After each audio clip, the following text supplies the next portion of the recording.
بسم اللہ الرحمن الرحیم 15 اسلام عقائد کورس کا 20واں عنوان ہے سنت و بدعت۔ بدعت کا لفظی معنی ہے نئی چیز، نئی بات جس کا پہلے سے کوئی نمونہ نہ ہو، ایسی کوئی نئی رسم نکالنا۔ شریعت میں بدعت کہتے ہیں ہر وہ نئی چیز، وہ نیا کام، وہ نیا عقیدہ یا عمل جس کی اصل، جس کا نمونہ خیر القرون میں نہ ہو۔ خیر القرون کا مطلب ہے بہترین زمانہ۔ نبی کریم صلی اللہ علیہ وسلم، صحابہ کرام، تابعین اور تبع تابعین کے زمانے کو بہترین زمانہ قرار دیا جاتا ہے۔ آپ صلی اللہ علیہ وسلم کو جن حضرات نے ایمان کی حالت میں دیکھا اور ان کی وفات ایمان کی حالت میں ہوئی، انہیں صحابہ کرام کہتے ہیں، اور صحابہ کرام کو جنہوں نے ایمان کی حالت میں دیکھا انہیں تابعین، اور تابعین کو جنہوں نے ایمان کی حالت میں دیکھا انہیں تبع تابعین کہتے ہیں۔ اور صحابہ کرام، تابعین اور تبع تابعین کے زمانے کو خیر القرون قرار دیا جاتا ہے، یعنی بہترین زمانہ۔ اس زمانے کے جو لوگ مسلمان تھے، صحیح العقیدہ تھے، ان میں جس کا نمونہ اور اصل نہ ہو، اس چیز کو دین کا حصہ سمجھا جائے تو وہ چیز بدعت ہے۔ دو چیزوں سے بدعت بنتی ہے۔ نمبر 1، کام نیا ہو۔ دوسرا یہ کہ پھر اس کام کو دین کا حصہ سمجھا جائے۔ چیز بھی نہیں ہو اور اسے دین بھی سمجھا جائے، اور اگر چیز تو بدعت ہے، اور اگر چیز نہیں ہو اور اسے دین نہ سمجھا جائے، دین کا حصہ نہ سمجھا جائے، تو پھر وہ چیز بدعت نہیں ہے۔ اور اگر چیز پرانی ہو اور خیر القرون کے زمانے میں ہو، اور خیر القرون کے زمانے میں اسے دین سمجھا جاتا ہو، تو وہ چیز بھی بدعت نہیں ہے۔ ہاں، ایسی کوئی چیز جس کا سبب پہلے تھا لیکن وہ چیز پہلے موجود نہیں تھی، مثلا نماز جنازہ پہلے بھی تھے اور خیر القرون کے لوگ بھی جنازہ پڑھتے تھے تو جنازہ تھا، لیکن نماز جنازہ کے بعد وہ لوگ دعا نہیں کرتے تھے۔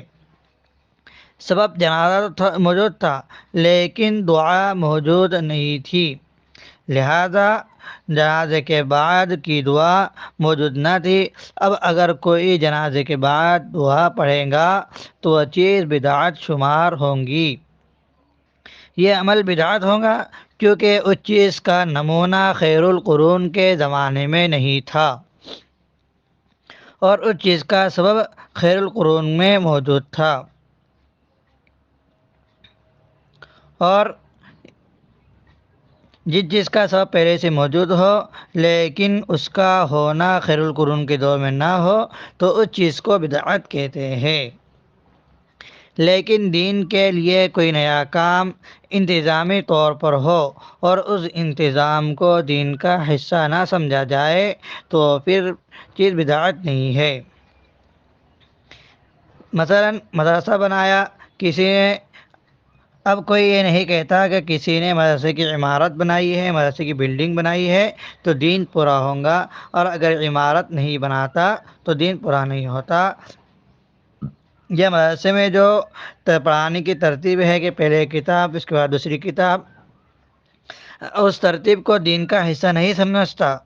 اگر کہ اس نے وہ کتاب پہلے پڑھ لی تو وہ بد دین ہو گیا، بے دین ہو گیا، دین کے خلاف کر رہا ہے، نہیں، اس ترتیب کو اور اس انتظام کو کوئی دین کا حصہ نہیں سمجھتا۔ تو دین کے انتظام کی خاطر کوئی چیز ہو اور اسے دین کا حصہ نہ سمجھا جائے تو بدعت شمار نہیں ہوتی۔ مثلا دینی کتابیں، صحابہ اکرام رضی اللہ عنہم کے دور میں دینی کتابیں نہیں لکھی جاتی تھی، اس لیے کہ لوگوں کے حافظے یادداشت مضبوط تھی، انہیں یاد رہتا تھا، اور بعد میں جب یادداشت کمزور ہونے لگی اور ضرورت پیش آئی کہ لکھی جائے تو اب مدارس قائم ہوئے اور کتابیں لکھنی شروع ہوئی، تو یہ کتابیں دین کے انتظام کی خاطر لکھی گئی ہے، یہ بدعت نہیں ہے۔